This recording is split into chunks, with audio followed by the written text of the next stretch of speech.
Welcome everyone. Today we're going to be making a delicious and traditional Moroccan dish, Harira soup. It's the perfect comfort food, and you'll love how simple and flavorful it is. But before we get started, don't forget to hit that subscribe button and activate the notification bell so you never miss our tasty recipes. Now, let's dive right into the cooking. First, we start by heating a little oil in a large pot. Add finely chopped onions and small pieces of either lamb or chicken. It's up to you which one you prefer.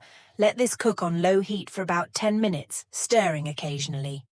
After those 10 minutes are up, it's time to add some flavor. We'll stir in regular tomato sauce and a bit of concentrated tomato paste for richness.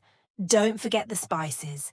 Add in your favorite ones: cumin, cinnamon, turmeric, and some fresh parsley to give it a wonderful aroma. Mix everything together really well and leave it to cook for another 15 minutes. Once the spices are well absorbed, pour in enough water to cover the ingredients and let it simmer.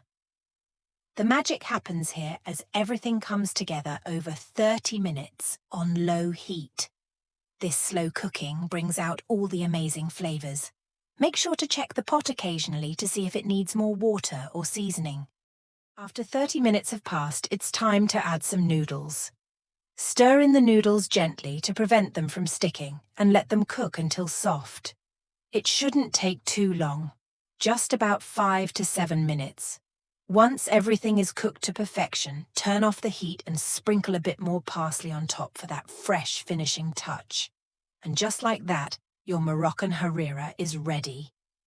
This is the perfect dish for any occasion, whether it's a cozy family dinner or a warm starter for guests. Enjoy your flavorful, hearty Harira with a side of bread or on its own. I'm sure you'll love how easy and delicious this recipe is. Thank you so much for watching, and as always, if you enjoyed this recipe, please give it a thumbs up and share it with your friends. Don't forget to subscribe and hit the notification bell to stay updated with our latest recipes. Happy cooking!